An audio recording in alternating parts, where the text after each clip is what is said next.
deputada Catarina Martins, faz favor. Repare, Sr. Primeiro-Ministro, que eu não lhe disse que o seu governo cortou na saúde. Disse-lhe até que repôs 600 milhões de euros dos 1.600 milhões que PSD e CDS cortaram.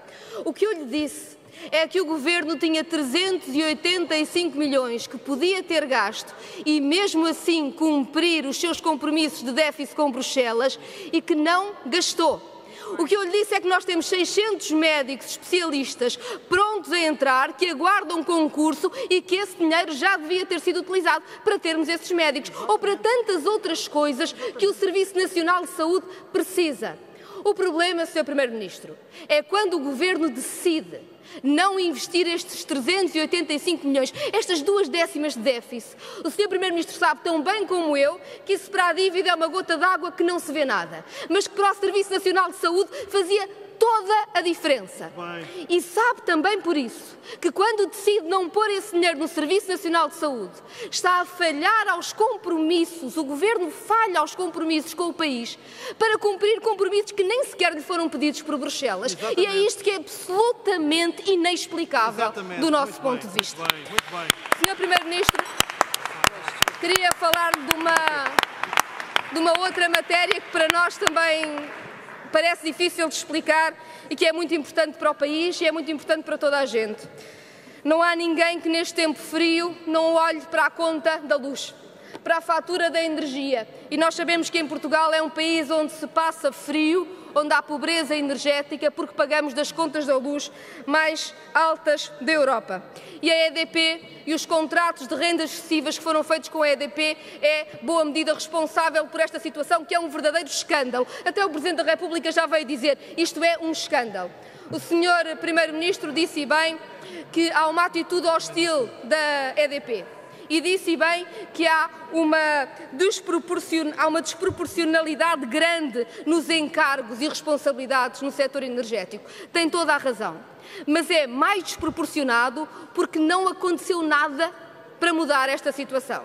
É mais desproporcionado porque o Partido Socialista resolveu chumbar a proposta da contribuição das renováveis que o Bloco de Esquerda fez no orçamento. É mais desproporcionado porque acabou 2017 sem que tivessem sido renegociados os SCMECs, que são um tipo de contrato que tem rendas excessivas, que deviam ter sido renegociados até ao final do ano que vem e onde a ERSE disse ao país que podíamos poupar 500 milhões de euros. E a pergunta que eu lhe faço é, quando é que conhecemos o estudo da ERSE e quando é que o Governo vai renegociar os SCMECs e devolver aos consumidores estes 500 milhões de euros que a EDP andou a cobrar a mais? Muito obrigado, Sra. Deputada. Por responder, tem a palavra o Sr. Primeiro-Ministro, faz favor.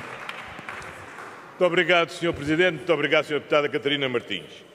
O não fizemos nada é injusto, desde logo para o próprio Bloco de Esquerda, que contribuiu bastante para que tivéssemos feito bastante já em matéria de política energética. Eu recordo-lhe que, quando chegámos ao Governo no início desta legislatura, a tarifa social cobria cerca de 70 mil famílias e hoje atinge quase 800 mil famílias.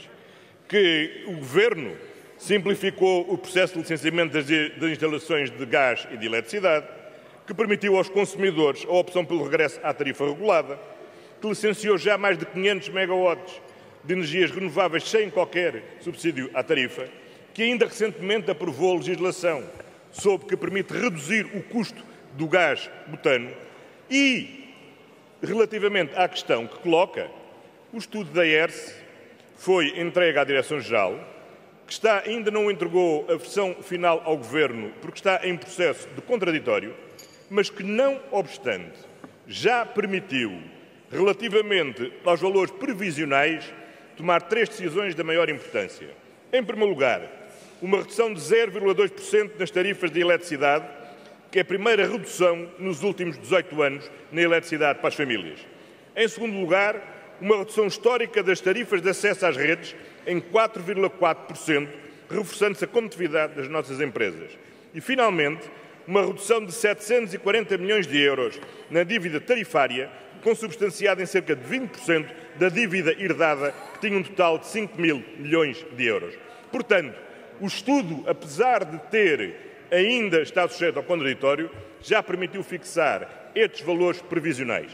E, finalmente, convém não esquecer o seguinte: a despesa com o Serviço Nacional de Saúde é 5,4% do PIB. 5,4% do PIB, não 2/10. E sobre essas, se tiver tempo, ainda direi alguma coisa, Sra. Deputada. Muito obrigado, Sr. Primeiro-Ministro.